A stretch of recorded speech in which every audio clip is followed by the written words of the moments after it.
Queridos alumnos y alumnas, muy bendecida tarde para cada uno de ustedes. Reciban un saludo de paz en el nombre de nuestro Señor Jesucristo.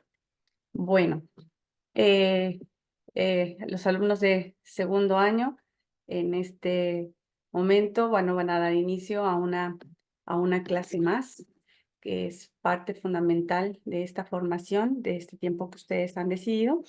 Y bueno, ahora toca el tiempo de poder iniciar con su clase de plantación de iglesias. Así que para esta cátedra me permito presentarles a su profesor.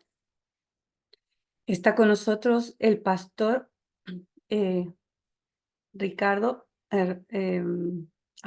Méndez Carreño, y para mí es un gusto poderlo presentar a nombre de todo el consejo académico y el consejo de administración del consejo del Seminario Bíblico Argentino. Pastor, es un gusto. Es usted un pastor muy, muy querido, muy apreciado. Le conozco de muchos años, ya que él es mexicano, igual que yo. Así que, bueno, nuestro hermano Ricardo está casado con nuestra hermana Maritza Barrera García. Tiene a sus hijos Neyel, Shulamit, Ricardo y Emanuel. El pastor Ricardo tiene estudios seculares como licenciado en médico cirujano con la especialidad de medicina ocupacional, y él es pastor desde el año 1983. Dentro de su currículum me permito, la verdad que con mucho orgullo poderlo presentar. Tiene un currículum muy amplio en lo que es la evangelización itinerante. Él es sembrador de iglesias y ha tenido trabajo misionero en los siguientes países. En el 2006, en 2006 en México estuvo trabajando en el área misionera en una provincia muy linda, muy hermosa, que me recuerda mucho acá a Misiones. Es la provincia de Chiapas, en San Cristóbal de las Casas.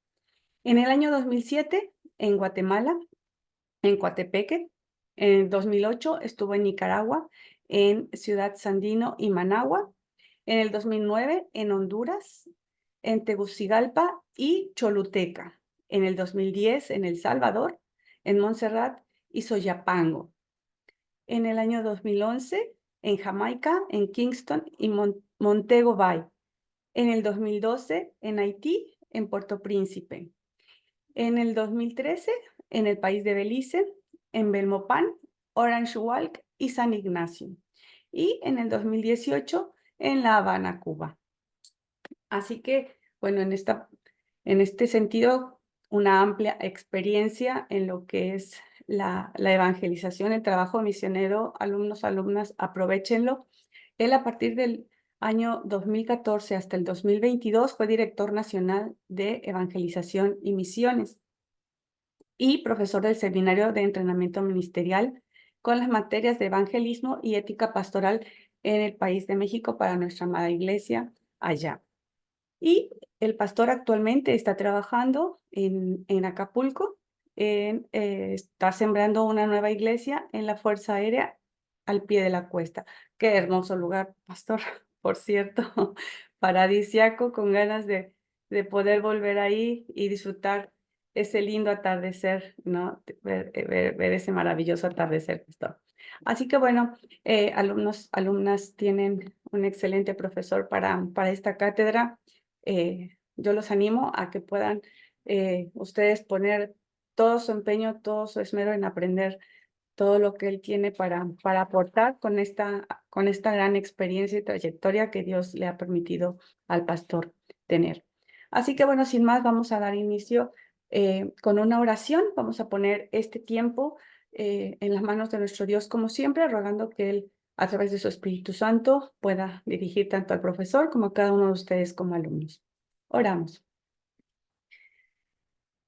Te damos gracias, amado y buen Padre, por este tiempo precioso que tú has dispuesto ya en tu corazón, tanto para el Seminario Bíblico Argentino como para cada uno de los alumnos y alumnas que forman parte del mismo. Gracias, Padre, porque también en tu corazón está el deseo de que nuestro hermano Ricardo pudiese ser parte de este proyecto, porque sé que, Señor, tú también lo has utilizado al prepararlo, al motivarlo, al instarlo a trabajar en esta ardua labor, Señor, de lo que implica compartir tu palabra. Aquel que no lo conoce, aquel que te necesita. Tú, Señor, has trabajado en su vida para que él pueda capacitarse y desarrollarse en este trabajo misionero que tanta falta nos hace hoy en día, Señor. El poder tomar la posta y hacer la misión, esa misión a la que tú nos has llamado. Te ruego, Padre, que tu Espíritu Santo pueda estar sobre él, sobre cada uno de los alumnos y alumnas, de los que están presencialmente, Señor, como de los que se han de sumar a través de las clases grabadas. Que tú puedas, Señor, con ese poder que solo tú tienes, de poder guiarles, de poder animar sus corazones, abrir sus pensamientos para que ellos puedan no solo aprender, Señor, sino también tomar la decisión de ir en pos de todo aquel que está perdido. Gracias, Padre, bendícelos, que tu Espíritu Santo sea con cada uno de ellos y que pueda dirigirles y animarles a lo largo de esta materia, en este aprendizaje. En el nombre precioso de nuestro Señor Jesucristo, te lo suplicamos. Amén. Bueno, pastor, el tiempo es suyo, la cátedra queda a su cargo y ya está habilitado para que usted pueda compartir el material si usted necesita y que Dios les siga bendiciendo. Gracias. Muchas gracias, hermana Berenice. Paz a todos ustedes. Les saludo, bueno, desde Acapulco, México.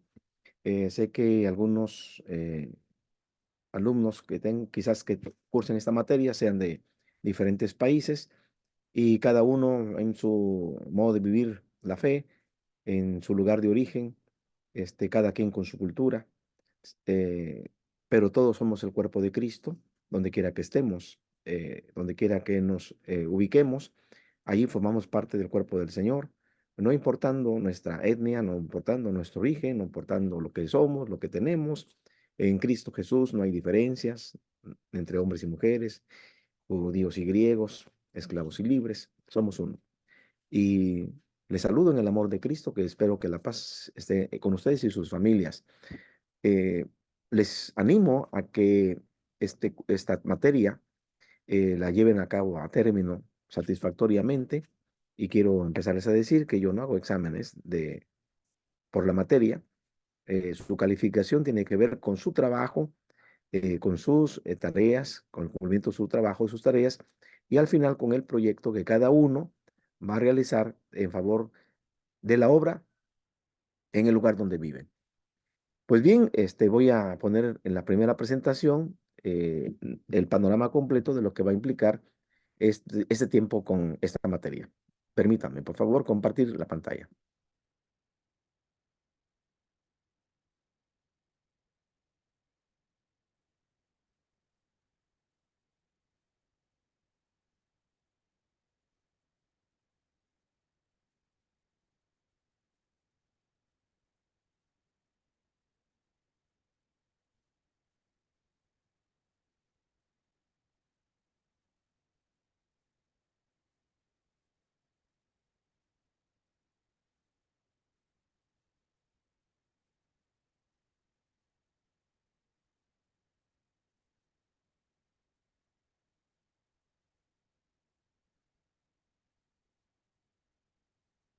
Muy bien, espero que ya puedan ver la presentación y en esta primera parte, en esta primera sesión, cómo sembrar iglesias, es la materia que vamos a cursar. ¿En qué vamos a estudiar? ¿Qué vamos a basarnos? Bueno, este es el contenido. Vamos a tener primero lo que es la introducción y luego una fase que es la fase preparatoria. Vamos a sembrar iglesias y como si fuéramos a una siembra de poder poner una semilla, buscar un terreno. Bueno, hay una fase preparatoria y como punto número uno vamos a hablar del fundamento de todas las motivaciones que hay. Número dos, el fundamento bíblico teológico, el fundamento espiritual, fundamento evangelístico, fundamento para las estrategias, fundamento filosófico, fundamento de liderazgo, fundamento financiero. Y en la fase de conceptualización de cómo sembrar iglesias, como punto número 9 vamos a ver el cultivar la visión. Número 10, cómo clarificar las relaciones en la siembra de iglesias. Número 11, cómo seleccionar los componentes del equipo, el equipo que va a trabajar con nosotros en la siembra de iglesias. Y cómo identificar el grupo entre el cual va usted a trabajar. Y luego viene la fase de cultivo. Hay que conseguir un grupo núcleo, cómo alcanzar a la comunidad que vamos a evangelizar o nos vamos a sembrar la iglesia a través de los medios de comunicación. Número 15, alcance a la comunidad por medio de actividades de cultivo. Y 16, alcance a los que viven en viviendas multifamiliares. Y por último, la fase de lanzamiento. Encuentre un lugar de reunión, escoja un nombre apropiado para la misión, empiece reuniones de grupos pequeños, establezca un proceso de asimilación, inicie cultos prepúblicos y luego inicie cultos públicos. En sí, en estas fases vamos a ver lo que es la siembra de iglesias. Y vienen las últimas partes que son la fase de consolidación, como incorporación de la iglesia, obtención de una propiedad permanente, es decir, un terreno donde se va a poner la nueva iglesia. Y luego viene la fase de desarrollo, cómo llegar a la nueva iglesia para que crezca. Y número 26, siembra de iglesias en culturas católico-romanas, que prácticamente es nuestro talón de Aquiles, es donde estamos situados aquí en América Latina y donde la influencia católica romana, bueno, está presente y cómo sembrar iglesias en esta cultura. Y por último, la fase de reproducción.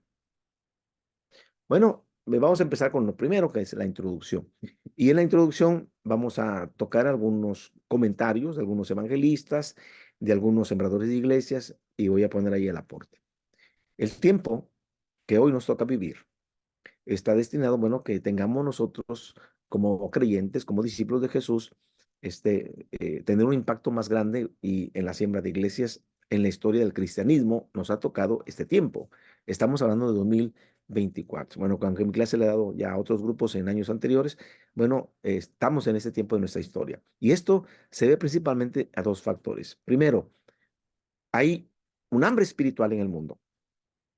Y eso lo notamos nosotros aquí, no solamente en este país. Yo acabo de estar en Estados Unidos, en Long Island, Nueva York, donde fui a apoyar a una iglesia que está sembrando una nueva iglesia ahí, en Long Island.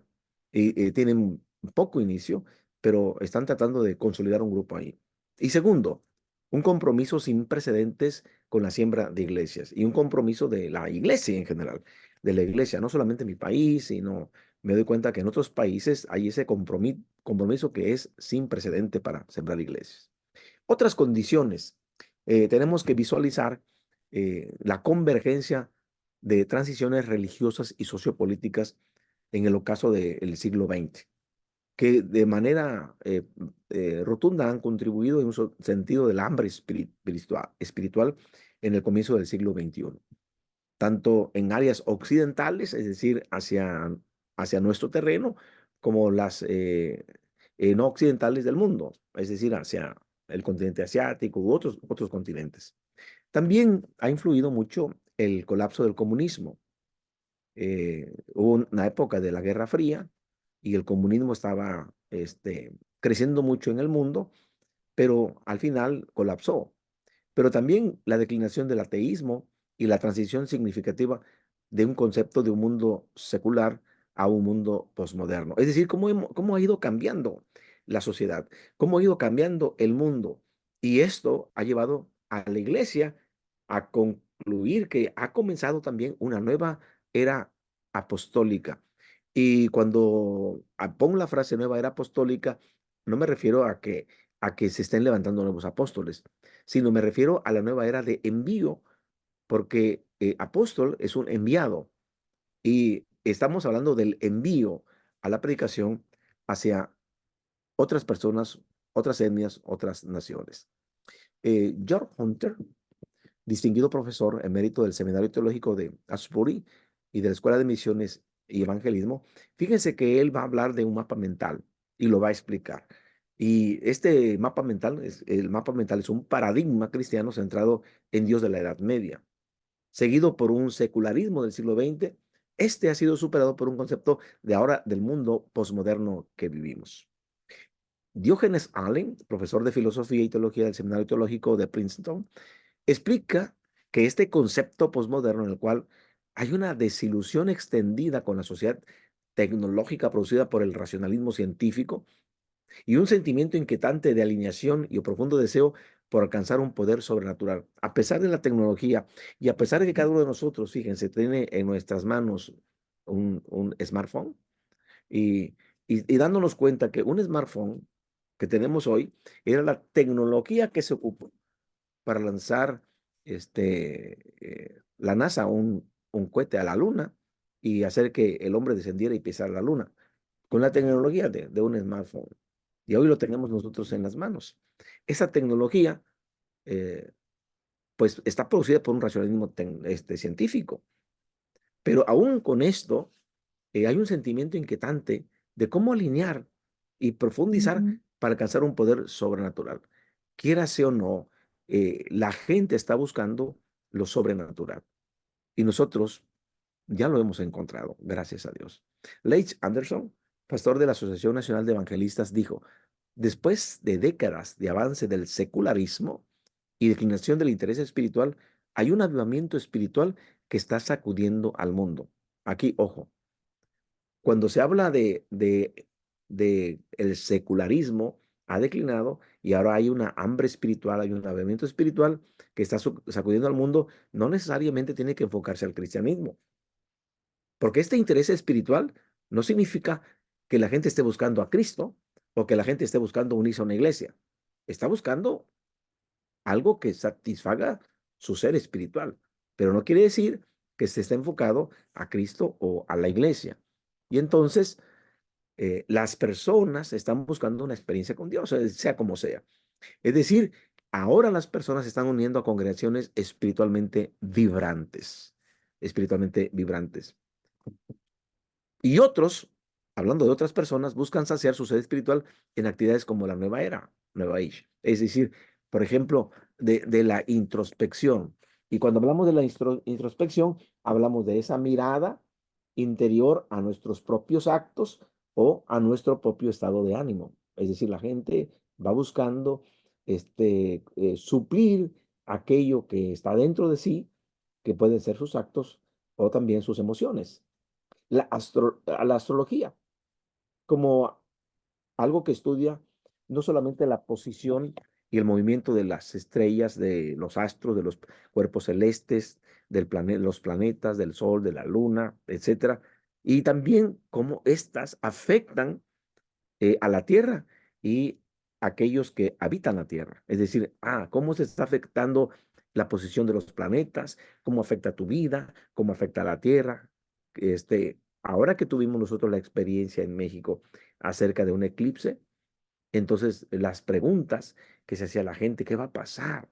Y la gente dice, yo mi niño no lo voy a mandar a la escuela, tengo miedo.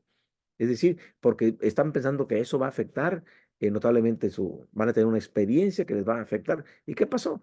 Para quienes pudieron ver el eclipse que se puso oscuro el día por unos minutos, tuvieron esa experiencia.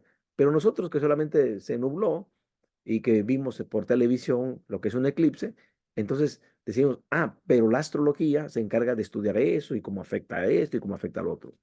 Por otro lado, los poderes sobrenaturales de medios esas personas que supuestamente se comunican con el espíritu de un muerto. Y las lecturas de manos, los adivinos y los gurús, es decir, aquellas personas que se sienten iluminadas, que son maestros y que han realizado su identidad con el omnipotente, es decir, son guías espirituales que tratan de guiar a otras personas. Y esto pues sobre todo se ve en la parte oriental, ¿sí? Por ejemplo, la India y otros países, donde la gente sigue a estos gurús. De una o de otra manera, como miramos en el punto anterior, la gente está buscando una experiencia con Dios y algunos se están uniendo a congregaciones espiritualmente vibrantes. Y luego nosotros nos preguntamos, ¿cómo es que hay mega iglesias? ¿O cómo es que están creciendo grupos carismáticos? Y o como otras personas están buscando por medio de la nueva era. Entonces, les pongo esta presentación. Por un lado, está un hambre espiritual. un hambre espiritual. Y de hecho, si hay un hambre espiritual, esta es una buena noticia para la iglesia. Es una buena noticia para nosotros que creemos en Cristo. Porque la idea es cómo vamos a alcanzar a miles con el evangelio. Porque se trata de discipular en congregaciones con genuina espiritualidad. A veces nos encontramos que nuestra iglesia está más religiosa que espiritual.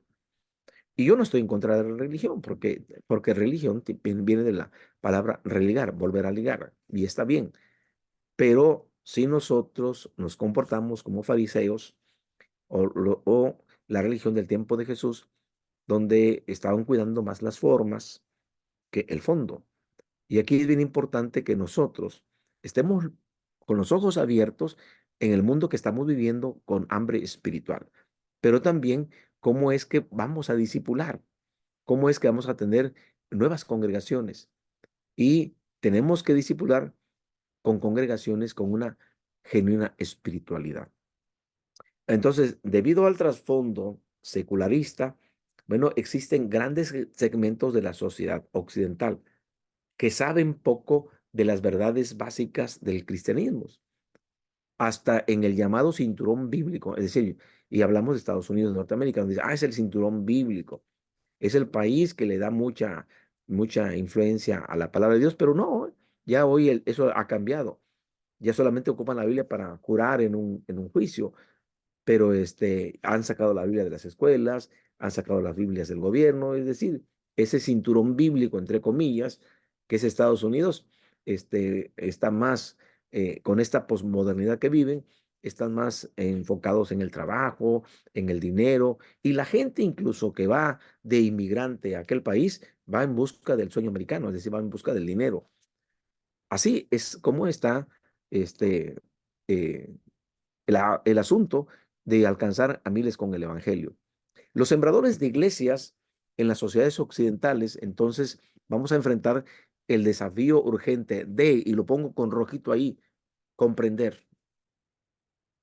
Primero comprender, luego alcanzar y discipular. ¿A quiénes? A esa gente que espiritualmente está hambrienta. ¿Cómo la puedo comprender? ¿Cómo puedo entender a esas personas? Ahora, ¿cómo las puedo alcanzar? Y luego ya que las alcance, ¿cómo les puedo discipular? Es decir, son personas que ya están hambrientas espiritualmente, pero que también esas personas se resisten, son resistentes a la palabra de Dios, son indiferentes a Dios o ignorantes en cuanto a la vida cristiana. Así que el mundo no occidental siempre se ha parecido al contexto socio-religioso de la iglesia primitiva. Y vamos a estudiar un poquito acerca de la iglesia primitiva, porque la involucración moderna de la gente en religiones populares es muy similar al animismo que practicaban los pueblos del siglo primero. Por muchos años los misioneros han encontrado las prácticas animistas del espiritismo, la demonología, la brujería, la adivinación en las sociedades no occidentales. Y entonces, aquellas prácticas animistas de incluso de decir que tal objeto tiene poder, tal animal tiene poder, y de ahí se hicieron sus dioses. Sus dioses, es que la lluvia es un poder, y ahí el dios de la lluvia. El sol tiene un poder sobre la tierra, ilumina, da calor, etc. El dios sol. Y entonces, hay esas prácticas animistas, e incluso cuando se enfoca en las eh, prácticas animistas del espiritismo, la demonología, la brujería, la adivinación, etc. En esos contextos, los sembradores de iglesias, nosotros tenemos un gran desafío para alcanzar y discipular a grupos que ya tienen una predisposición espiritual, que están predispuestos, porque ellos están sumergidos a veces en superstición, a veces en el miedo, en el temor y la opresión de las prácticas animistas. Por otro lado, otros sembradores de iglesias enfrentan el desafío de alcanzar a grupos que ya tienen una religión, pero milenaria, una religión histórica, budistas, hinduistas, musulmanes o cristianos nominales. Y esos cristianos nominales son cristianos de nombre y que son cristianos porque sus papás fueron cristianos, pero en realidad ni conocen a Cristo, ni conocen de la vida cristiana, pero son cristianos nominales. Y entre ellos podemos decir, los católicos apostólicos y romanos. Que dicen, es que yo soy católico porque es la religión que mis padres me enseñaron, pero ni a la iglesia van, ni a la iglesia católica van, ni conocen el misal, ni conocen los sacramentos, ni conocen nada de la iglesia, pero asumen que son cristianos nominales y otros que son cristianos sincretistas y que no han llegado a tener un conocimiento salvador de Jesucristo. No conocen al Salvador. Es decir, ni salvos son, ni salvos son. A fin de enfrentar esta nueva era de envío, esta nueva era apostólica en las sociedades occidentales y no occidentales, y en este caso pues nos vamos a enfocar a nuestro territorio, ¿verdad? Somos países latinoamericanos y aquí tenemos nosotros una carga histórica de religión, donde la religión fue impuesta por la fuerza. Este, eh, Somos países conquistados por los españoles y entonces en esa conquista tenemos nosotros que tenemos ya como iglesia occidental, tenemos nosotros ya una forma de ver la religión. La iglesia entonces de este tiempo necesita tener en forma urgente el paradigma apostólico de la iglesia del siglo primero, es decir, el mapa mental que tuvo la iglesia primitiva. ¿Cómo fue la iglesia primitiva? ¿Cómo ejerció su envío? ¿Cómo vivió en un imperio que estaba con todo contra la iglesia, que prácticamente la quería desaparecer? Sin embargo, nosotros tenemos que ocupar este mapa mental apostólico que tuvo la iglesia. Loren Mead, consultor y educador de la iglesia episcopal, fundador del Instituto Alban, describe ese paradigma, fíjense cómo lo describe. La iglesia primitiva era consciente de sí misma como un pueblo fiel, rodeado por un ambiente hostil, a cual cada miembro estaba llamado a testificar del amor de Dios en Cristo. Es decir, a pesar del ambiente hostil, ellos estaban siguiendo con fidelidad al Señor y estaban dispuestos a dar su vida para testificar el amor de Dios en Cristo. Estaban dispuestos. Entonces, para la iglesia primitiva fue, fue importante reconocer su ambiente, cómo eran atacados, cómo eran masacrados, y ellos estaban conscientes de ser un pueblo fiel a pesar de un ambiente hostil. Y lo explica así, de esta manera lo va a explicar. La iglesia local, porque la palabra iglesia es eclesia en griego, que significa los llamados fuera. Es decir, los que estaban en el mundo, ahora se les llama fuera del mundo. ¿Por qué? Para que empiecen a vivir por el poder y los valores de Jesús. Ese poder y esos valores fueron preservados y compartidos dentro de la comunidad de la iglesia. ¿Por medio de qué? De la misma enseñanza y predicación de los apóstoles. Quiere decir que los apóstoles no dejaron ese vacío, no, sino que dieron la continuidad al mensaje de Cristo y las palabras de Cristo empezaron a compartirles. Por eso cuando ustedes leen 1 Corintios capítulo 15, donde Pablo dice a la iglesia de Corinto, dice, yo les vengo a decir lo que yo mismo recibí. Y lo que yo mismo recibí es el evangelio para que ustedes sean salvos. Que Cristo, que Cristo fue muerto, fue sepultado y resucitó conforme a las escrituras. Es decir, los apóstoles fueron fieles en cuanto a ese llamado y preservaron y compartieron a su comunidad el poder y los valores de Jesús. La enseñanza y la predicación apostólica, principalmente al compartir el pan y el vino en la cena del Señor. Y esto lo acabamos de pasar hace algunos días. Es decir, ellos sabían cómo se vinculaban, cómo era tan especial no solamente recordar la muerte de Cristo, sino anunciar que viene otra vez, por segunda vez. Y esto les fortalecía. La persona de ese tiempo se ganaba la entrada a esa comunidad al tener los mismos valores y haber nacido de aquel poder, del poder del Espíritu Santo. Es decir, eran personas que venían arrepentidas a Cristo y venían confesando su pecado y entonces eran bautizadas y recibían el perdón de sus pecados y el don del Espíritu Santo. Eran personas que nacían bajo el poder del Espíritu. Y pertenecer a la iglesia era una experiencia de estar en contacto con el Espíritu Santo, con el Espíritu de Dios.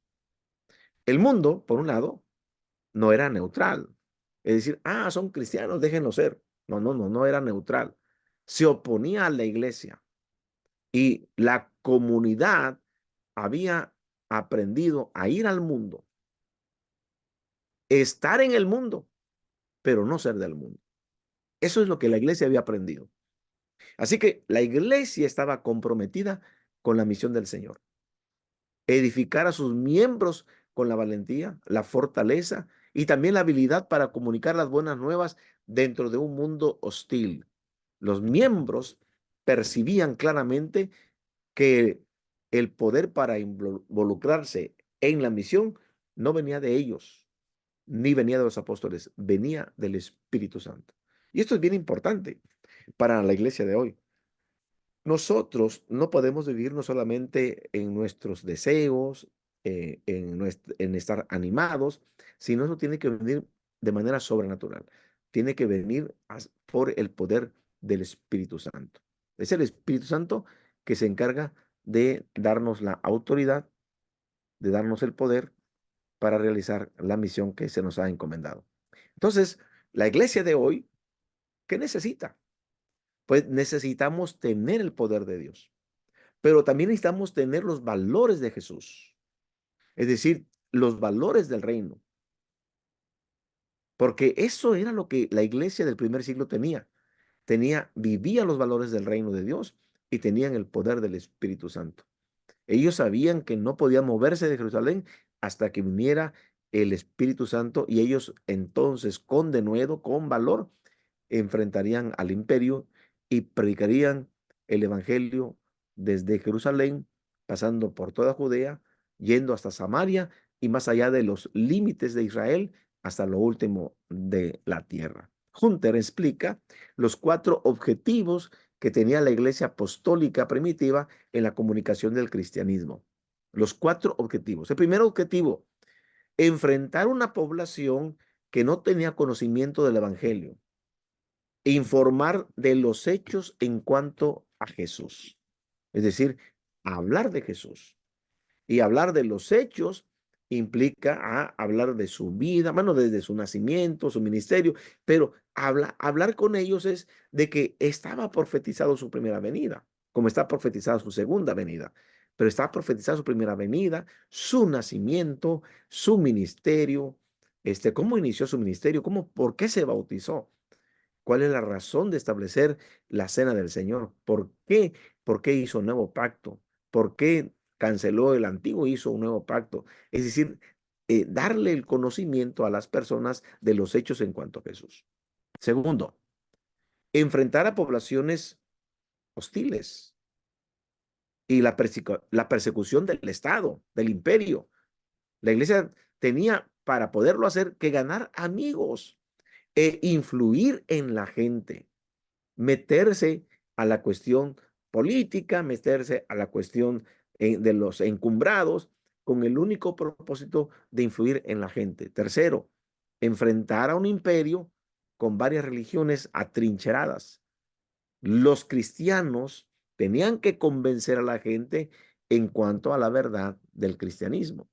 Y número 4, dado que la entrada a la fe es un acto de voluntad, los cristianos tenían que invitar a la gente a adoptar esta fe y unirse a la comunidad mesiánica siguiendo a Jesús como Señor. Así que estos son los 4 objetivos de la iglesia apostólica primitiva. Los sembradores de iglesias de este tiempo, o sea, nosotros, tenemos una población que no conoce el evangelio y también es hostil y también está atrincherada en su religión.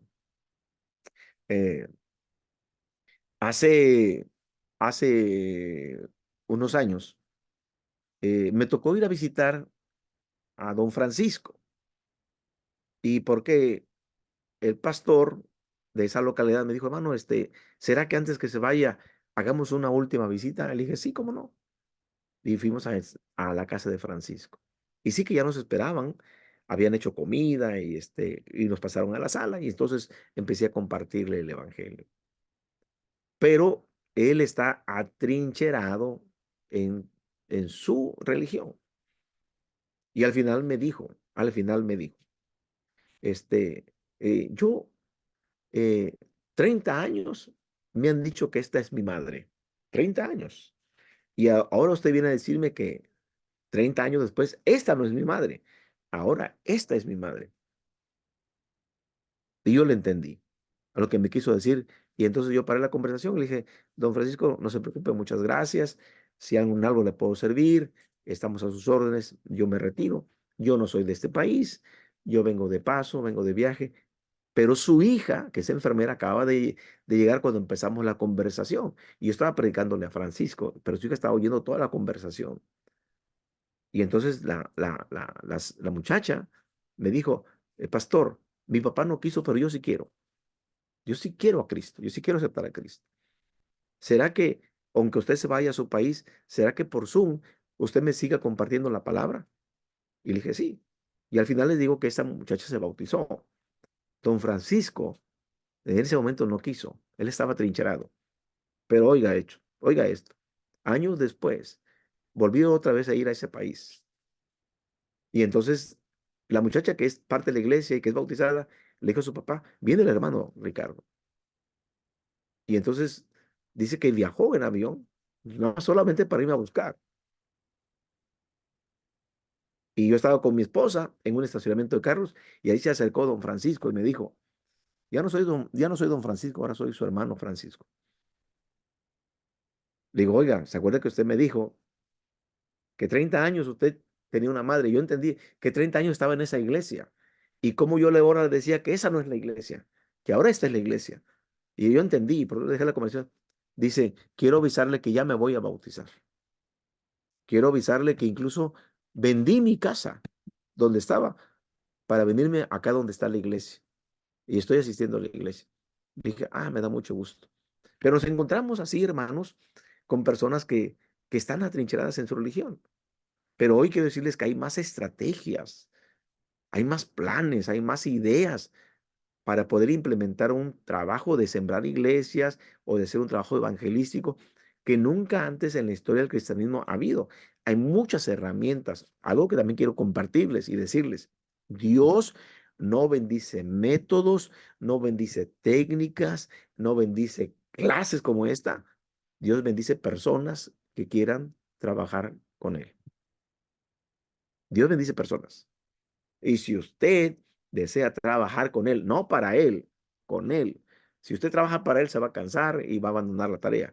Pero si usted trabaja con Dios, Dios va a ser su fuerza, Dios va a ser su bendición y usted va a implementar las estrategias. Yo solamente voy a ponerles algunas y ustedes van a ir escogiendo las que mejor se acomoden a su trabajo misionero. Quiero decirles que hoy en día hay más agencias misioneras internacionales que están poniendo la siembra de iglesias como su prioridad. En nuestro caso, la Iglesia de Dios Séptimo Día. Y hoy, Ujú. aunque ha cambiado el CMI a la Federación Internacional de la Iglesia de Dios Séptimo Día, y ha cambiado hace algún poco tiempo, me parece que fue en noviembre, cuando ya cambió las siglas del CMI, ya el CMI ya deja de ser, y ahora es la Federación de la Iglesia de Dios Séptimo Día, donde incluso hay un miembro de Argentina en la federación, como parte de nuestra federación. Y la federación tiene un programa que se llama Cristo Viene. y en base a Cristo viene, se envían misioneros. Así que hay muchas agencias internacionales y nuestra iglesia no queda atrás. En la actualidad, entonces, hay más hombres y mujeres que están respondiendo al llamado, recibiendo entrenamiento especializado y ubicándolos en las zonas estratégicas para sembrar iglesias vibrantes y reproductoras.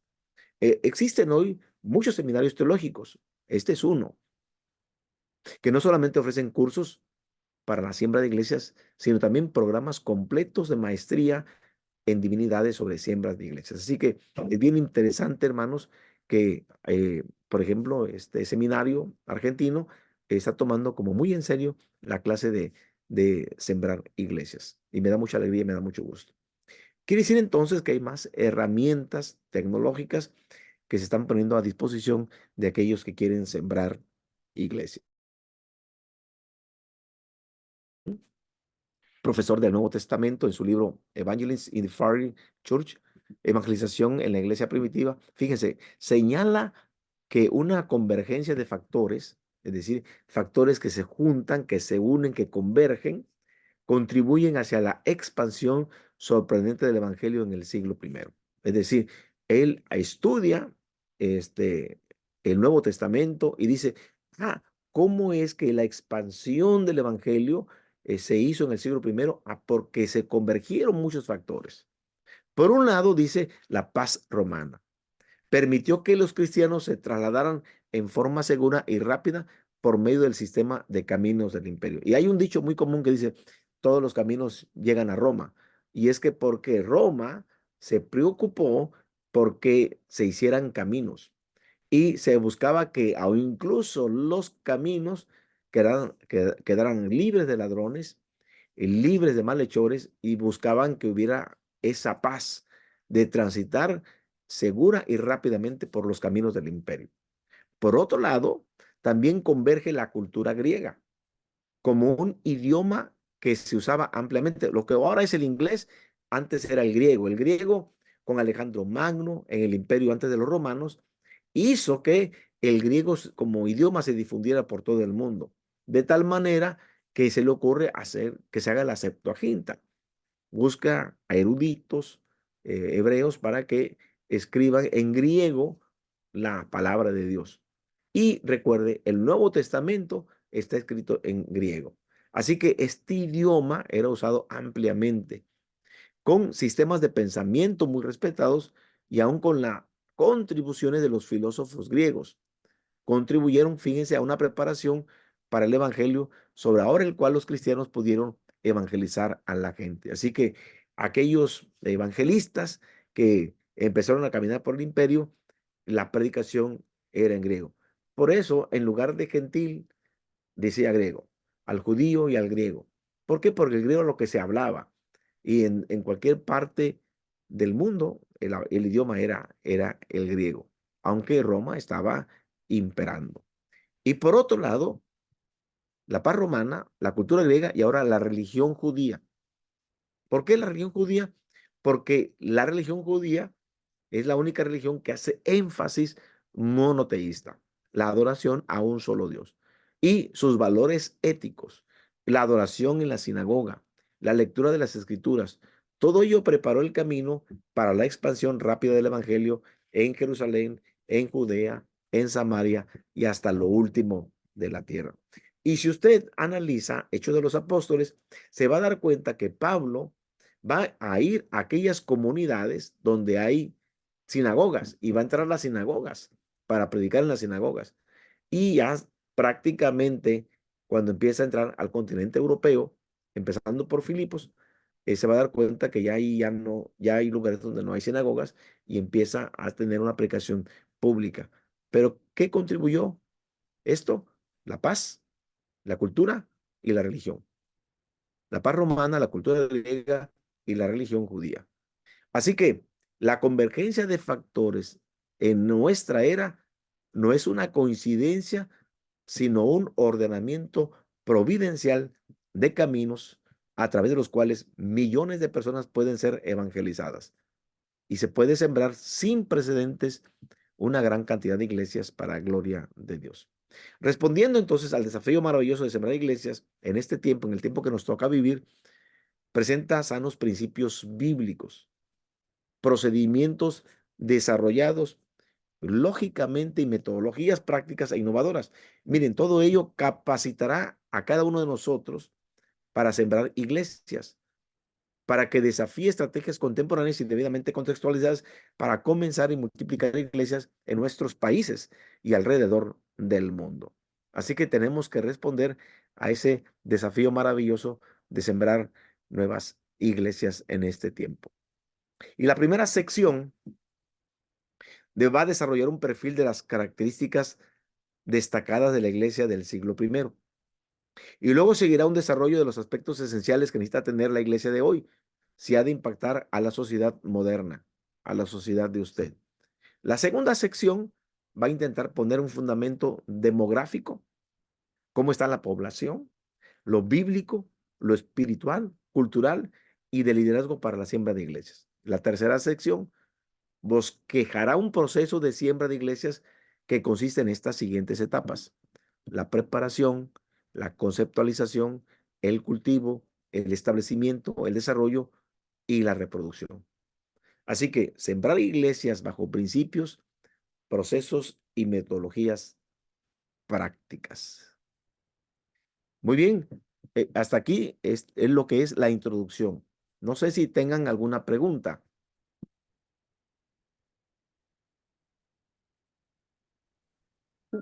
Buenas tardes. De mi parte, no. Vamos muy bien, muy interesante la clase. ¿Vamos bien? Ok. Ahora sí vamos a Sí, entrar a la siguiente etapa. Tenemos todavía 45 minutos, ustedes me dicen. Sí, ¿verdad?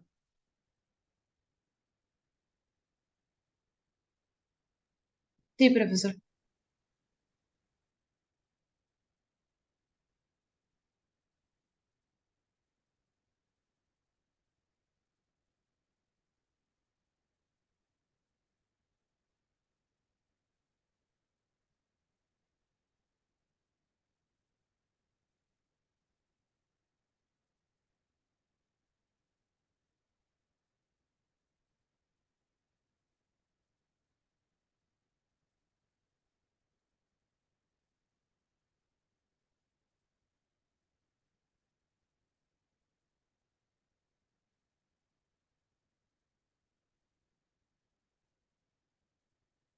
Muy bien.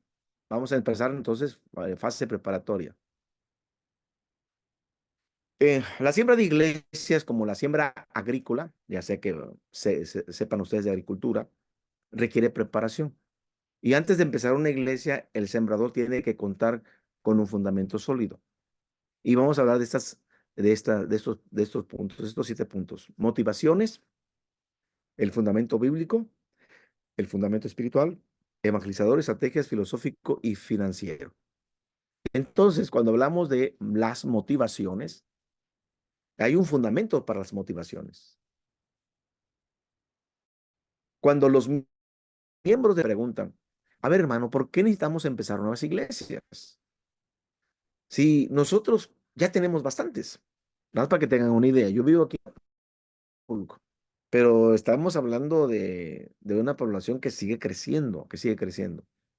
Y si ustedes me preguntan, hermano, ¿y cuántas iglesias tienen en Acapulco? Entonces aquí en mi ciudad tenemos, creo que 17 iglesias. Y yo estoy ya sembrando la 18. Ya estoy trabajando con mi esposa y mi hijo, empezando una nueva iglesia. Asistimos a nuestra iglesia, hoy tenemos un culto especial, que es un culto de resurrección. Es decir, vamos al culto de resurrección hoy, a celebrar. Ya tuvimos la cena del Señor el domingo 21. Bueno, han pasado ya los 3 días, vamos a celebrar un culto. Pero esta iglesia está preocupada por hacer otra nueva iglesia. Y algunos dicen, hermano, ya tenemos bastantes. Otros opinan que hay mejores maneras de ganar al perdido que tener que invertir en personal, en tiempo, en dinero para empezar nuevas iglesias. Hermanos, si apenas estamos teniendo dinero para el mantenimiento del templo, nos hacen falta hacer algunas cosas en el templo y a veces nos enfocamos mucho a la casa de oración, al templo, a la inversión en el templo. Y otros creen que empezar nuevas iglesias debilita el liderazgo y los recursos económicos de las iglesias existentes. Hermano, es que se requiere personal, es que se requiere dinero, es que se requiere esto. Yo acabo de estar en New Jersey y New Jersey es un estado y Nueva York es otro estado. Y los hermanos de New Jersey mandaron a una persona, a su familia, a establecer una iglesia en Long Island, Nueva York. Tiene que salir a las 6 de la mañana desde New Jersey y abordar su vehículo. Yo lo acompañé con mi esposa, fuimos allá a trabajar con la nueva iglesia, pero están invirtiendo dinero, están invirtiendo en gastos, están invirtiendo, porque hay personas allá que están lejos de una congregación, a 2 horas están, a 2 horas en transporte, en lo que es en vehículo particular, a 2 horas. Y entonces dice, allá hay comunidad, allá hay personas y se están alcanzando personas. Están trabajando con personas, están trabajando con indigentes, están trabajando con personas que, que hablan el mismo idioma y que se les puede compartir el evangelio. Y dice, bueno, porque hay que gastar dinero y porque hay que debilitar a la iglesia y porque hay que tener, porque eso se requiere recursos. Aún otros sienten que solo las iglesias fuertes, es decir, no, es que le toca a las iglesias que tienen mucha economía. A ellas, las iglesias fuertes deben empezar nuevas congregaciones. En consecuencia, estos errores y la falta de visión impiden que muchos creyentes se comprometan con la tarea de empezar iglesias. Existen razones bíblicas, al igual que prácticas, por las que debemos estar involucrados todos en empezar iglesias. Y les quiero compartir. Yo soy pastor desde 1983. En el año que yo me titulé de médico, en ese mismo año, mi esposa y yo abrazamos el pastorado. Y yo siempre he combinado mi labor secular con la pastoral de la iglesia. Es decir, yo no he estado de tiempo completo. Yo vivo de mi trabajo, de mi profesión y sirvo a la iglesia. Sin embargo, llegó el momento, el tiempo en que nosotros dejamos de pastorear por un llamado que nos hizo el Señor a sembrar nuevas iglesias y nos convertimos en evangelistas itinerantes. Entonces, teníamos un equipo de evangelistas, íbamos a lugares donde no había iglesia de Dios, a ciudades donde no había iglesia de Dios, y llegamos ahí y predicamos casa por casa por casa, hasta establecer el grupo. Y nos llevaba algo de temporalidad, pero llevamos un equipo de trabajo completo. Entonces, yo desde la práctica les voy a decir que si Dios te impulsa, si Dios te lleva, lo vas a hacer no por tus fuerzas, sino Dios va a poner todos los elementos para que se haga la tarea. Pero lo que sí es importante es que existen razones bíblicas para poder iniciar nuevas iglesias. La primera y primordial razón por la que debemos empezar nuevas iglesias es que hay que implementar la gran comisión. Y no es hacer creyentes, es hacer discípulos. Jesús nos ordenó hacer discípulos a todos los grupos de personas, no importando su lengua, no importando su país, no importando quiénes son. Y es por medio de sembrar iglesias que alcanzamos, ganamos, discipulamos y movilizamos a la gente con el evangelio de Jesucristo.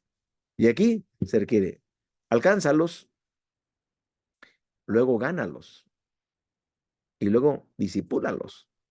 Porque se cumple Mateo 28, 19, 20. Dice, id y haced discípulos a todas las naciones, bautizándolos. Ya los ganaste, bautizándolos. En el nombre del Padre, del Hijo y del Espíritu Santo. Discipúlalos. Enséñales a que guarden todas las cosas. Y aquí yo estoy con vosotros todos los días hasta el fin de las edades, hasta el fin del mundo. Y entonces hay una movilización para que la iglesia predique el evangelio de Jesucristo. La segunda razón por la que debemos sembrar iglesias, aun si tenemos un buen número de ellas, es que, como dije, la población sigue aumentando, la población sigue creciendo.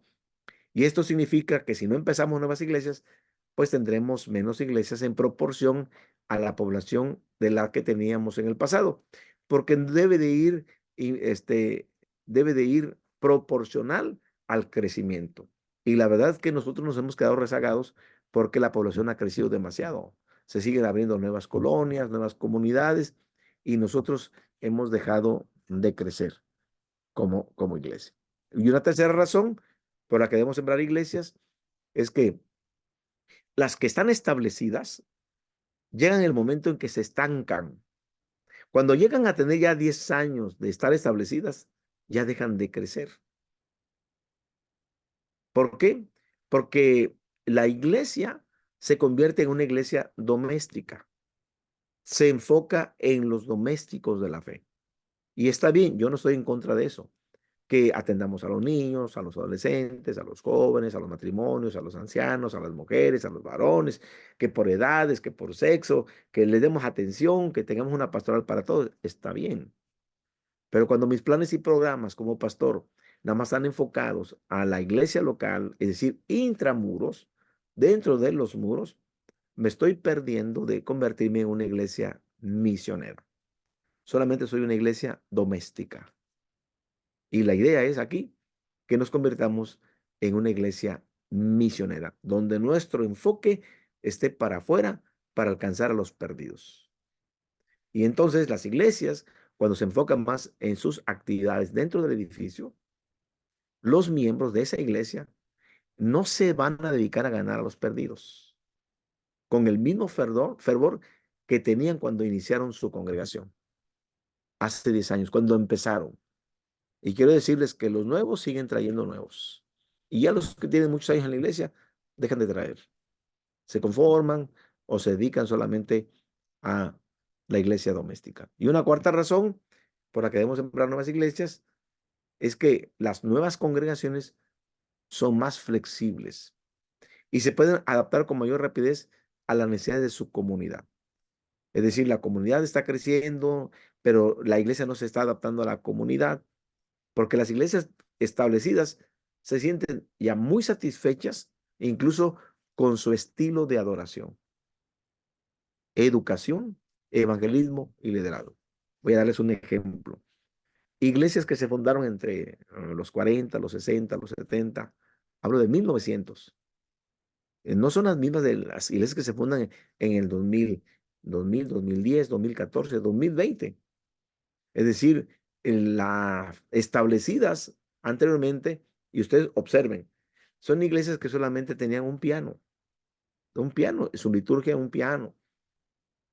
Pero hoy ya miramos comunidades de fe en nuestra iglesia, Iglesia de Dios, donde los jóvenes participan en la alabanza, están con la batería, con el piano, con la guitarra, con el bajo eléctrico, la alabanza es más dinámica, la adoración, el estilo es diferente. Esto significa que muchas veces, a veces no están dispuestas a cambiar a fin de atraer a nuevas personas. ¿Por qué? Porque a veces incluso la liturgia está muy, y he estado yo platicando con hermanos, hermano, ¿qué nos aconseja? Le dije, hermanos, incluso, está bien, yo no estoy en contra de que usen el himnario, los himnos, los cantos, está bien, pero hermanos, denle oportunidad a que todas las generaciones estén representadas en la liturgia. Yo acabo de estar en una iglesia de Dios en donde un hermano de 80 años toca el saxofón, pero en el grupo de alabanza está hasta un niño de 10 años. Está un joven, un adolescente, una hermana, un varón, y componen, entre todos, representan a toda la iglesia. Incluso debe ser representada toda la iglesia, aún en la liturgia.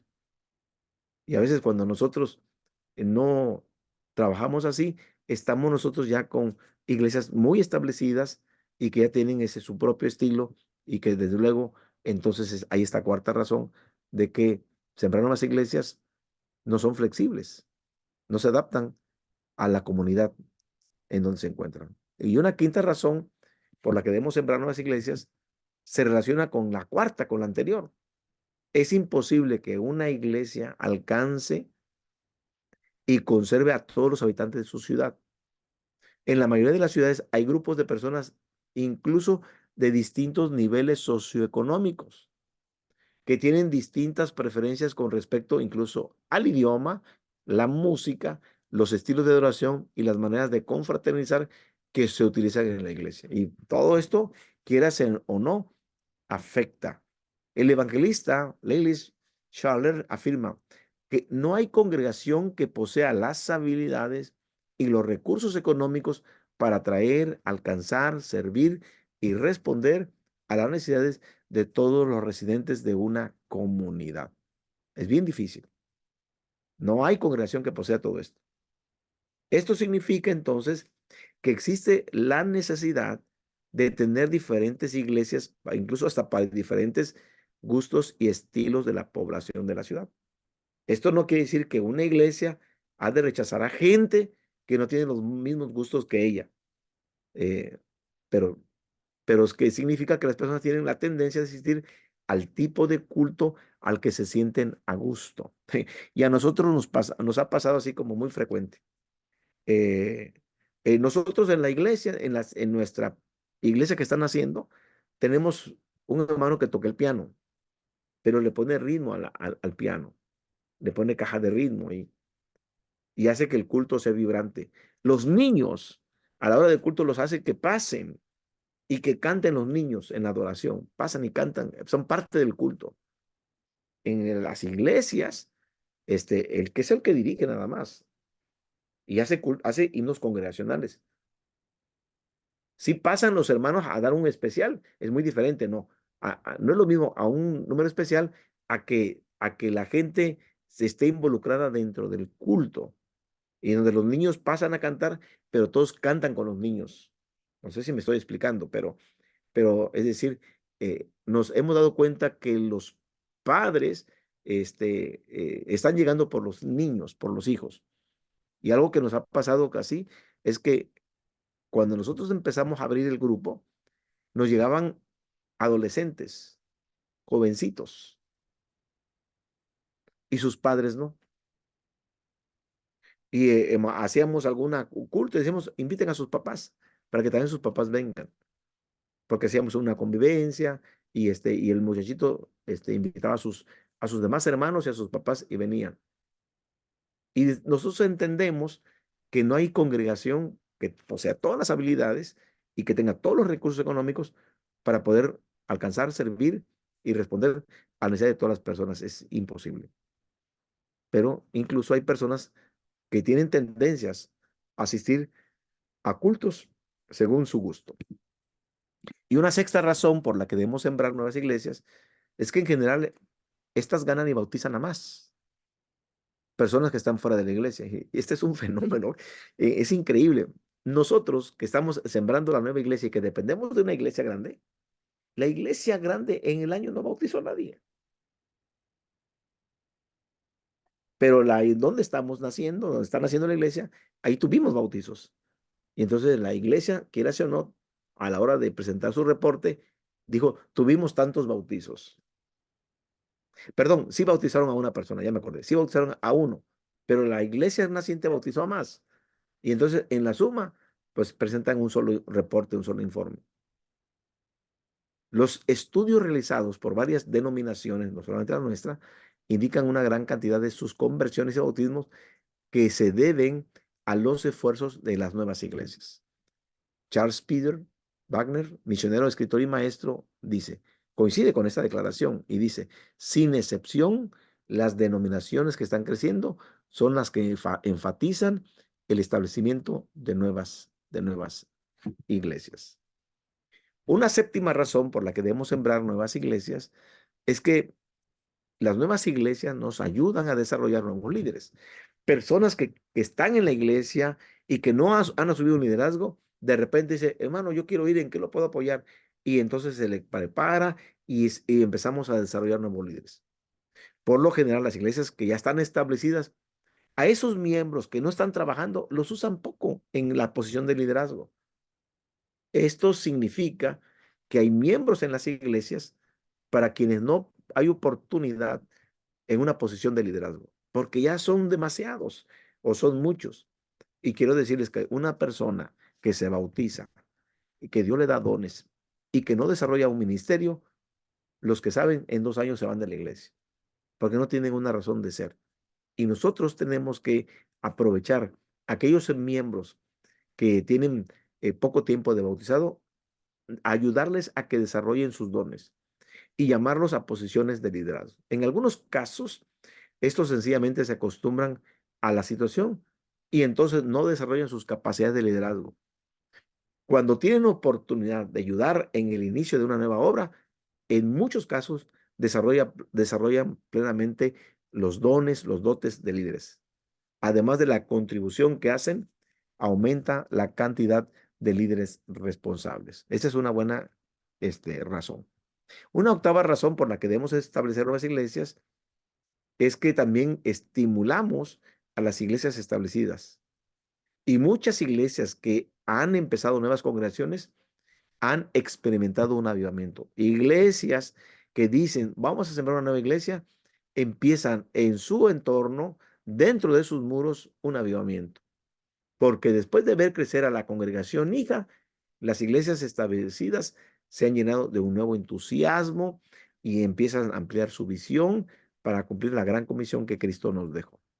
Es decir, esas iglesias se sienten estimuladas para evangelizar con más celo y han recordado sus prioridades con respecto a el discipulado que Dios nos ha mandado a través de lo que significa estar en la misión. Una novena razón por la que debemos sembrar iglesias es que es más fácil ganar personas si empezamos una congregación cerca de donde viven. Por lo regular, tenemos nosotros congregaciones donde las personas viajan durante mucho tiempo para llegar a la iglesia. Y si les decimos, ¿dónde ustedes viven? No, pues venimos de 2 horas de camino o de 1 hora, porque así empezó la obra en Long Island. Me platican los hermanos de Edison, New Jersey. Hermanos, ellos viajaban 3 horas y luego regreso otra vez. Y les decimos, ¿y por qué no empezamos allá donde ustedes viven? ¿Será que habrá más personas? Y oh, sorpresa, cuando empezaron, se dieron cuenta que más personas empezaron a acercarse. Hay muchas comunidades, a veces poblaciones enteras, que no hay iglesia de Dios. Así que mientras más cerca estemos de las personas, más fácil será alcanzarlas con el evangelio y también discipularlas. Y una décima razón por la que debemos empezar nuevas iglesias es que los miembros participan más plenamente en las actividades de la iglesia si no viven lejos del templo. A mí me tocó pastorear una congregación donde la mayoría vivía alrededor del... Yo era el único que llegaba en transporte, en mi coche, con mi esposa, a 40 minutos. Pero todos llegaban caminando, no llevaban transporte. Todos vivían a la vuelta del templo, a, a un bloque o a una cuadra. Tardaban minutos caminando y yo tardaba casi 1 hora en el vehículo. Y entonces ellos que quisieran que todas las actividades fueran todos los días en la iglesia, porque viven cerca del templo. Pero en otras palabras, el discipulado de los miembros se ve afectado por la distancia entre el lugar donde viven y el templo. ¿Por qué? Porque miren, las personas trabajan, el trabajo los agobia, llegan cansados del trabajo y prácticamente llegan tarde a su casa. Y es bien difícil que puedan llegar o trasladarse a una iglesia que está a 1 hora, 2 horas. No, lo que quieren es llegar, no, de aquí que llego, que como y que me muevo con mis hijos, que los visto, que los llevo. No, no, mejor no, no llegan. Entonces, si no llegan, hay que ir donde están ellos. En otras palabras, el discipulado de los miembros se ve afectado por la distancia entre el lugar donde viven y el templo. Por lo general, los que viven muy lejos del templo asisten a un solo culto durante la semana. Y muchos vean el fenómeno del sábado. O si no asisten en la mañana, asisten solo en la tarde.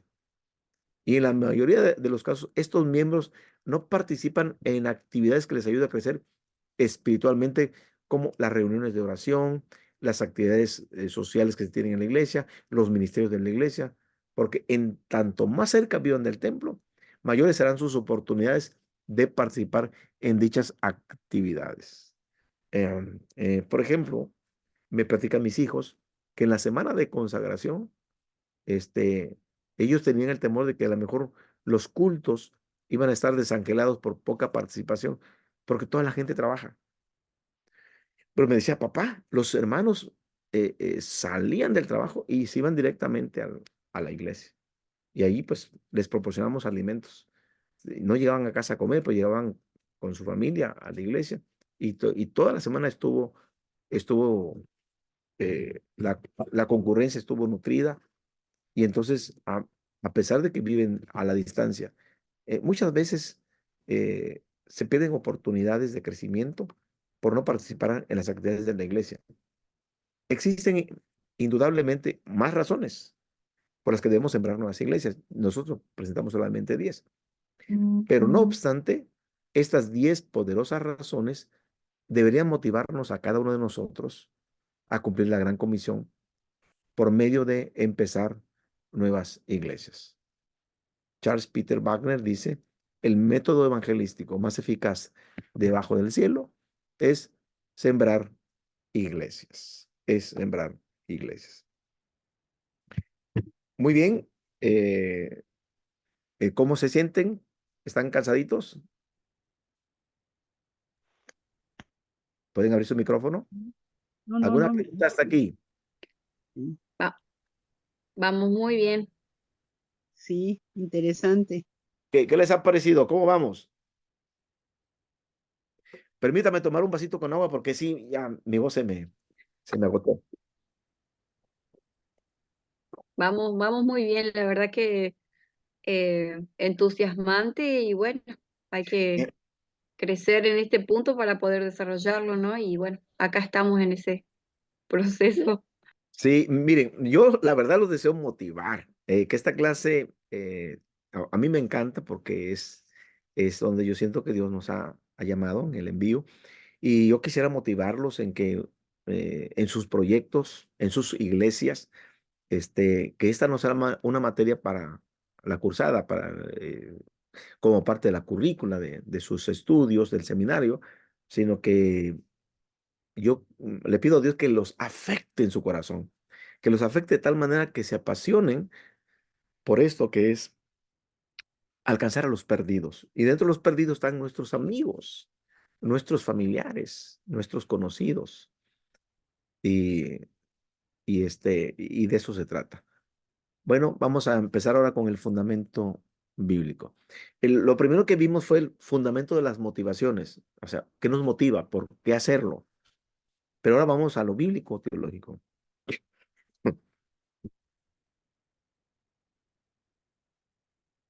Todo esfuerzo para que nos pongamos en el punto de el enfoque, en la visión de sembrar nuevas iglesias, debemos de contar con una base bíblica muy fuerte, algo que nos sustente, que nos dé palanca, nos dé fuerza, nos dé solidez. Y sobre todo, las iglesias existentes estén enfocadas en sembrar iglesias reproductoras para este tiempo que nos toca vivir. Desde luego que es una tarea abrumadora, abrumadora. Cuando uno dice, lo voy a hacer, pero si yo lo hago mis fuerzas, va a ser muy difícil, muy difícil. Eh, en ese tiempo que he estado saliendo de viaje seguido, mi apoyo ha sido mi hijo.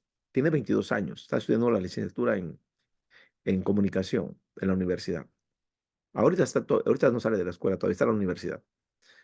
Pero le digo, hijo, yo no voy a estar, pero como si yo estuviera, tienes que predicar y tienes que ir a donde tu mamá y yo estamos tratando de levantar una nueva iglesia para el Señor. Entonces, es abrumador y difícil, pero tenemos que basarnos en la palabra de Dios. Así que empezar una iglesia, tenemos que basarlo en la gran comisión de Cristo. Y para ello, tenemos los mejores ejemplos en la Biblia. Y vamos a empezar con ello. La autoridad. Vamos a empezar con la autoridad. ¿De qué se trata? Porque cuando comenzamos la gran comisión y solamente nos basamos en los versos 19 y 20, valdría la pena irnos a un verso anterior, al verso 18. Porque cuando el Señor dice, ir a ser discípulos, sí, esto es de suma importancia. Cristo, pero antes habla de la autoridad, verso 18 de Mateo 28. Jesús les dijo a sus discípulos allí en Galilea, toda la autoridad me ha sido dada en el cielo y en la tierra. Así que esto de la autoridad significa que ningún área, que ningún pueblo, que ninguna cultura se encuentra fuera del poder y de la autoridad del resucitado, de Cristo Jesús.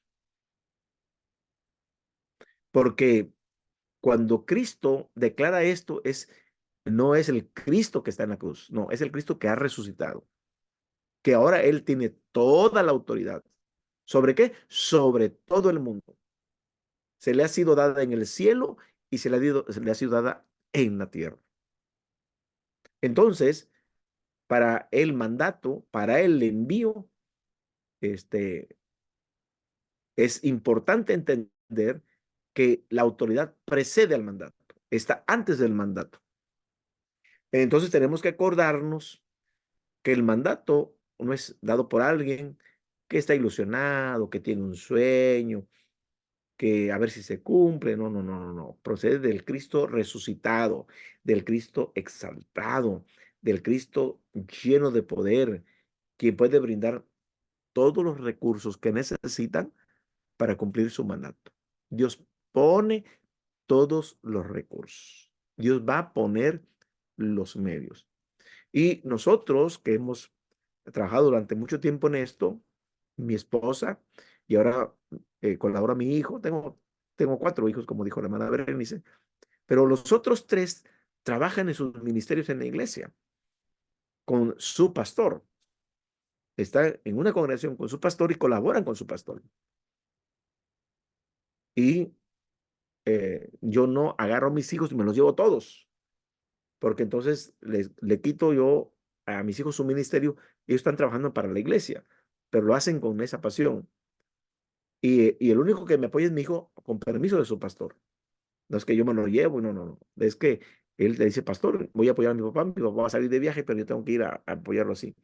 Y cuando yo estoy aquí, bueno, yo asumo mi responsabilidad. Pero Dios pone todos los recursos. Entendemos pues que hay un imperativo y el imperativo tiene que ver con una orden, con un mandato. Porque después de aclarar que Jesús tiene toda la autoridad, entonces Jesús mismo da un mandato misionero: id y hacer discípulos. En el griego, las palabras id, la palabra bautizándoles y la palabra enseñándoles son participios, verbos auxiliares. El imperativo, el mandato, matete usate, es hacer discípulos. Entonces, al diagramar la oración se ve así: id bautizándoles, enseñándoles. El mandato de Cristo incluye más que conseguir decisiones. Yo quiero que las personas hoy decidan por Cristo. A ver, vamos a hacer la oración para que usted decida a Cristo como su único Salvador. Y hacemos la oración porque sí, evangelizamos y decimos, haga la oración de que usted hoy acepta a Cristo como su Salvador. Pero es más que eso.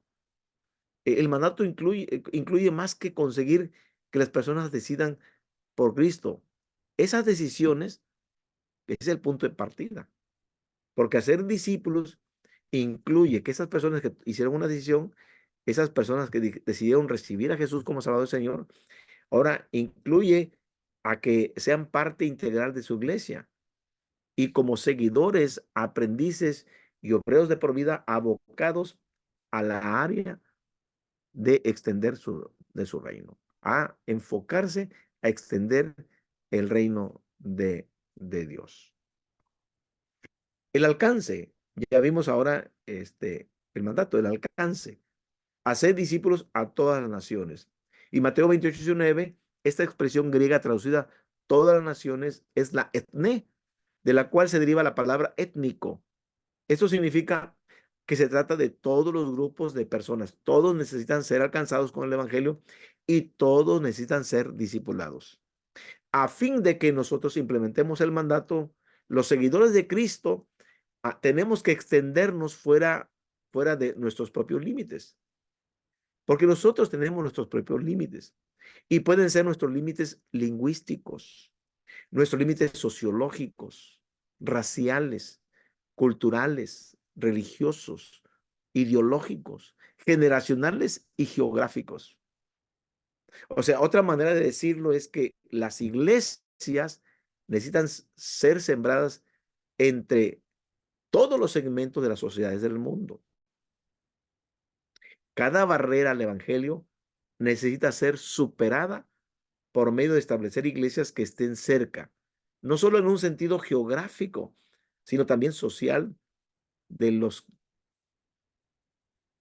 que asisten a una iglesia. Miren, por ejemplo, cómo la predicación del evangelio empezó en Jerusalén, en una ciudad, pero esa ciudad de Jerusalén era una ciudad de una provincia, y esa provincia era Judea.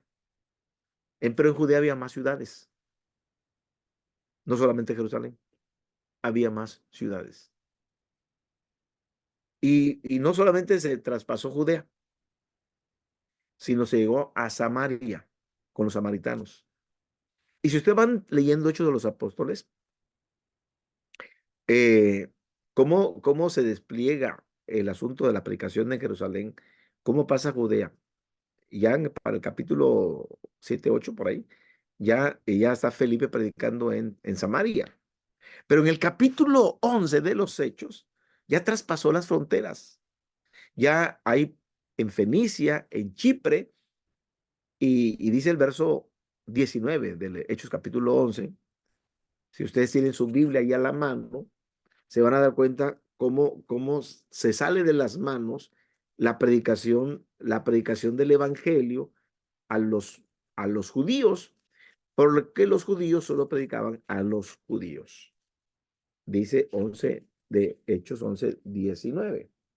Ahora bien, los que habían sido esparcidos a causa de la persecución que hubo con motivo de Esteban, pasaron hasta Fenicia, Chipre y Antioquía. Y cuando hablamos de Antioquía, estamos hablando de Antioquía de Siria. Y Siria, y es otro país, piensen en Siria en este tiempo, piensen en Siria. Siria. Siria no es Israel, ¿eh? Siria es otro país. Ya el evangelio está en Siria. Pero ¿qué dice el verso 19? No hablando a nadie la palabra, sino solo a los judíos. Habíamos dicho que esto tiene que trascender la lengua, los límites lingüísticos, los límites sociológicos, raciales, culturales, religiosos, ideológicos, generacionales y geográficos. Traspasó la frontera de Israel, mis hermanos. Traspasó la frontera de Israel.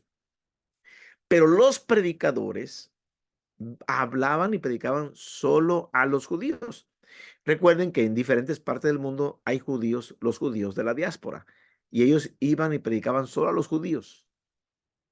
Pero dice el verso que sigue, el verso 20, pero había entre ellos unos varones de Chipre y de Cirene, los cuales cuando entraron en Antioquía, hablaron también a los griegos anunciando el evangelio del Señor Jesús. La predicación traspasó la lengua, la sociedad, la raza, la cultura, la religión, la ideología y lo geográfico. Ya no está en Jerusalén. Ahora está en Antioquía de Siria. O sea, cada barrera al evangelio necesita ser superada. La promesa. Al mirar los capítulos 16 y 28 de Mateo, encontramos dos promesas poderosas y reconfortantes. La primera promesa, Jesús promete edificar su iglesia. En Mateo 16, 18, Jesús afirmó, edificaré mi iglesia y las puertas del Hades no prevalecerán contra ella.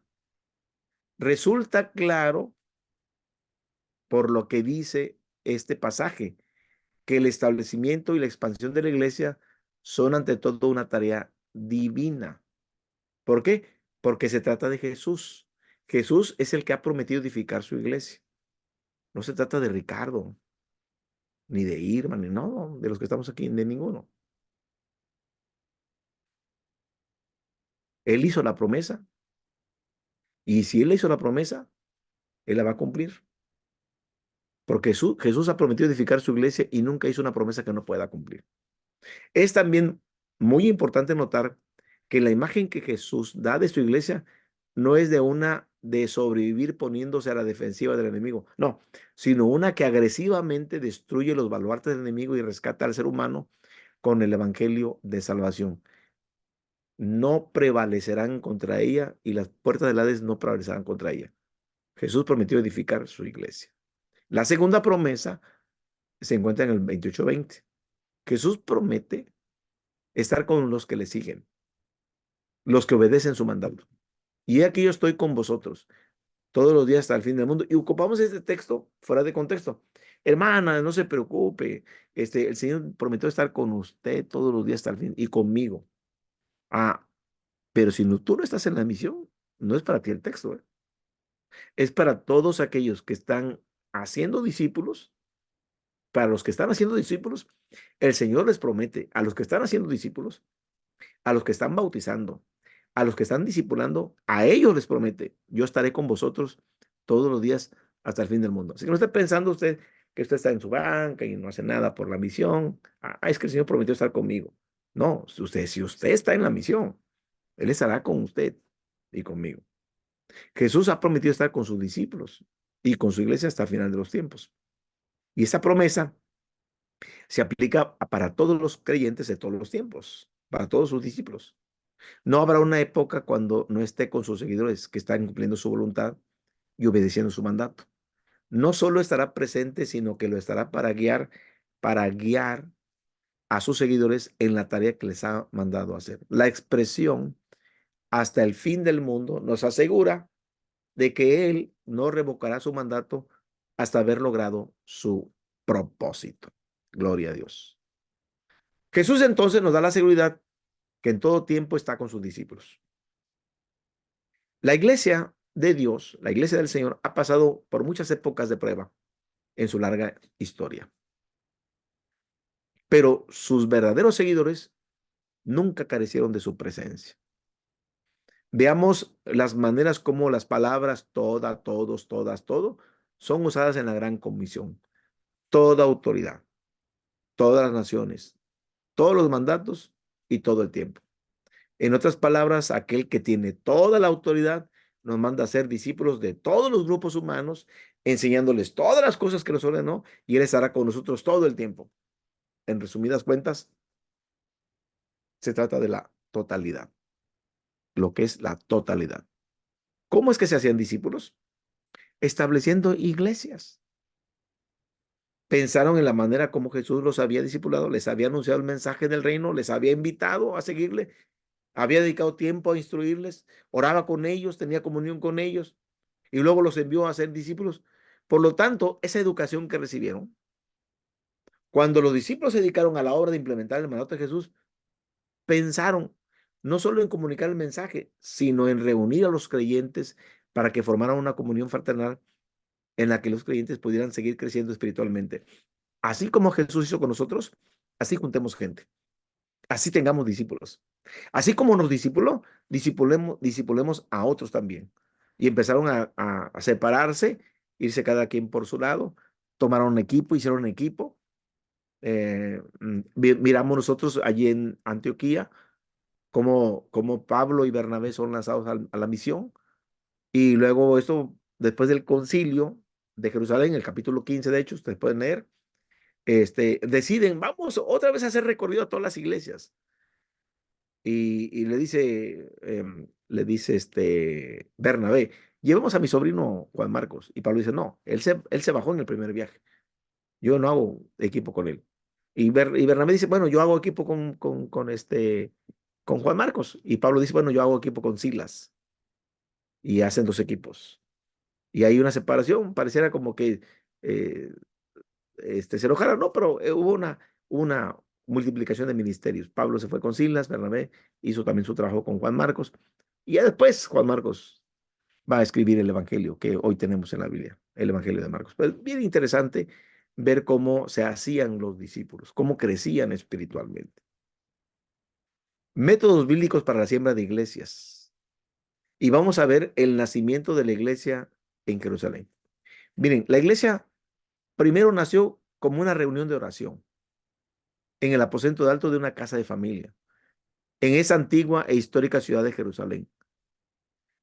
Cristo les dijo a sus discípulos, yo me voy a ir, pero esperen la llegada del Espíritu Santo. No se vayan de Jerusalén, quédense en la ciudad y esperen. Y se quedaron en aquel aposento alto que describe Hechos capítulo 1, verso 15, que había 120 los que estaban reunidos ahí, entre hombres y mujeres.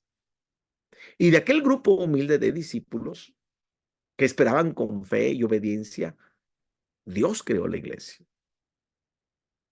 Así que desde sus inicios, la iglesia fue dotada con el Espíritu Santo.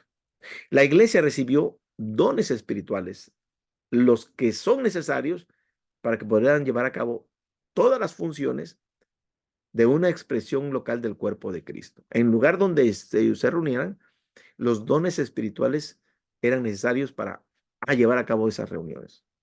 Todo lo importante que es el Espíritu Santo, su llegada, su presencia y su impulso. El impulso bajo el poder del Espíritu Santo. Así que las funciones en la iglesia de Jerusalén, según lo describe Hechos capítulo 2, 40 al 47, encontramos una descripción maravillosa de esas funciones. Había querigma, había proclamación, tanto por medio del testimonio como de la predicación, es decir, cómo se predica, pero cómo también se testifica, cómo es lo que Dios ha hecho contigo, las maravillas que Dios ha hecho contigo, das testimonio, pero también das la predicación. Número 2, había incorporación. Todas las personas que creían eran incorporadas al cuerpo de Cristo y una de las maneras es bautizándolos, porque bautizarlos implicaba que se agregaban a la iglesia. Así que no es que nosotros agreguemos a la iglesia. Dios es el que agrega a la iglesia a los que han de ser salvos. Pero el bautismo es la fe pública que te hace confirmar tu fe privada. Así, tu fe privada es aquella donde tú le dices al Señor, te recibo con todo mi corazón, te confieso, como dice Juan 1:12, más a todos los que le recibieron, a los que creen en su nombre, les dio potestad de ser llamados hijos de Dios. Esas personas que dicen, yo lo hablo con mi boca, lo creo en mi corazón. Y si yo lo hablo, yo lo digo con mi boca y lo creo en mi corazón, lo creo y lo recibo, entonces me da autoridad para ser hijo de Dios. Ya eres hijo de Dios. Eso es tu fe privada. Pero tu fe pública se manifiesta cuando te bautizas. Marcos 16:16 dice, el que creyere y fuere bautizado, este será salvo. Entonces, el bautismo no es para que creas. No, tú crees para bautizarte. Primero tú crees y después te bautizas. Y ahí confirmas con tu fe pública la salvación. Pero también habla de enseñanza. Dice el verso 42, perseveraban en la doctrina de los apóstoles. Habla de enseñanza. Entonces, hay que tener una buena ortodoxia, la enseñanza, para tener una buena ortopraxis. Es decir, nuestra vida cristiana debe de estar basada en una buena enseñanza, pero en la enseñanza de la doctrina apostólica. Es decir, fundamentada en las enseñanzas de Cristo. Si usted tiene la oportunidad de leer el Sermón del Monte, del capítulo 5 al capítulo 7, que está todo el Sermón del Monte, son las magníficas enseñanzas de Jesús. Y eso es vida cristiana. Pero también el verso 42 nos habla de una comunión fraternal, de la importancia que es comer juntos en ese amor ágape. El amor ágape, que es el amor de Dios, que es el amor incondicional, que no es como el amor eros o el amor fratelo o el astorgos. No, es el amor ágape. Había confirmación a través de señales. En otras palabras, había milagros. La presencia del Señor estaba entre ellos de un modo tangible. Entonces, hoy nosotros tenemos que también tener experiencias sobrenaturales que nos confirmen que estamos en el camino correcto. Y va a haber señales. Va a haber señales y no debemos de preocuparnos ni espantarnos, pero nos damos cuenta de hermanos que han llegado a la iglesia y que han tenido sanidad, no solamente espiritual, sino física. Como Dios los ha sanado de sida, los ha sanado de cáncer, hemos visto milagros, hemos visto maravillas, y Dios sigue obrando.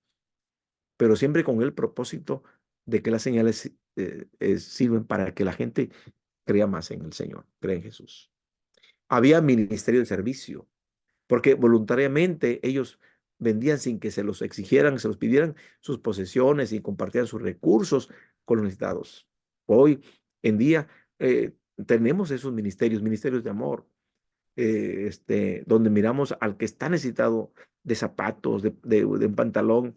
Y me gusta cómo me ayuda mi esposa en el ministerio. Me dice, estos niños no tienen para la escuela, estos niños no tienen para su uniforme, no tienen para esto. Y vemos la manera de cómo podemos nosotros ejercer un ministerio de servicio. Pero también había alabanza, había adoración, cómo glorificar, cómo adorar a Dios, que era muy importante en las reuniones.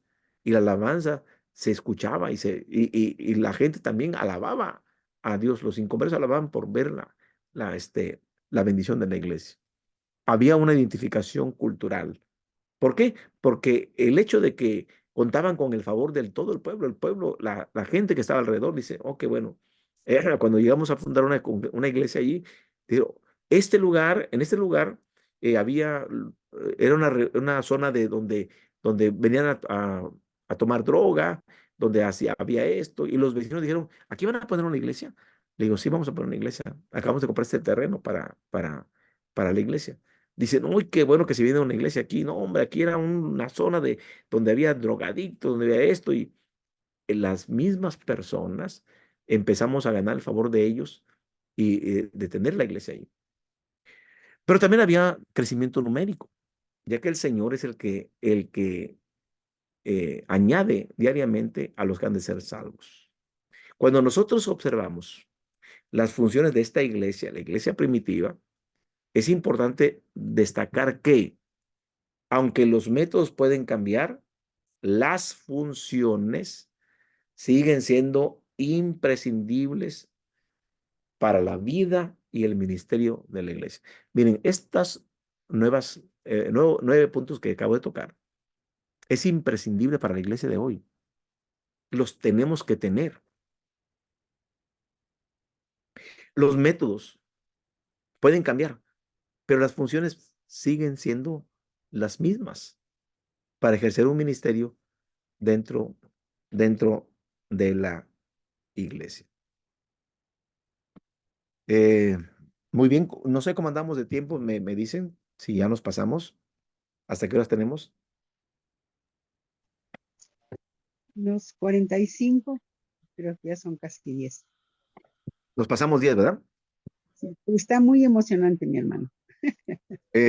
Muy bien, nos quedamos para mañana con el fundador de la iglesia en Jerusalén. Y de ahí vamos a empezar. La flor, Eh, botones de la flor. ¿Preguntas hasta aquí, hermanos? Ahí está. Mi hermano, en lo personal, todo está ¿Dónde muy está? Dentro. claro, mi hermano. Muchísimas gracias. Apasionante su clase. Ya había No. tenido que escucharlo en Cuernavaca. Muy bien, hermana, gracias. Bendiciones. Pues Mi hermano. estamos a la orden, hermanos. No hay tarea para hoy, no hay tarea. Todavía no hay tareas. Quizás vamos más adelante. Yo quiero que sus tareas las cumplan y su calificación es el proyecto que al final ustedes van a realizar en su contexto, en donde ustedes viven. Así que preséntense por de dónde son, cuando menos a ver. Bueno, mi nombre es Irma Sánchez Cervantes. Estoy a sus órdenes, mi hermano. Soy de la ciudad de Tlaxcala, aquí en México, y tengo el honor de pertenecer a la Iglesia de Dios desde hace casi 38 años. Y bueno, bendito Dios, estoy asistiendo ahora a una congregación cercana de la población que se le llama La Soledad. Y aquí estamos, mi hermano. Bendiciones, hermana Natalie. Bueno, Hola, muchas bendiciones. Yo soy de Argentina, de la provincia de Misiones y bueno, de la ciudad de Oberá. Y bueno, actualmente, bueno, desde siempre, desde niña, desde que nací, pertenezco a nuestra iglesia En mi congregación es la de Barrio Norte, aquí dentro de Oberá, una de las, y bueno, eso sí. Muy bien, gracias. Pues vamos a orar para clausurar nuestra clase de hoy. Amantísimo Dios y Padre, queremos darte gracias por el día de hoy. Permítenos la oportunidad del día de mañana, estar con nuestros alumnos y seguir, Padre, con esta clase. Bendíceles a cada uno de ellos en sus actividades y, Señor, permite que tu presencia siempre nos acompañe. Te lo pedimos en el nombre de Jesús. Amén. Amén. Bendecida tarde.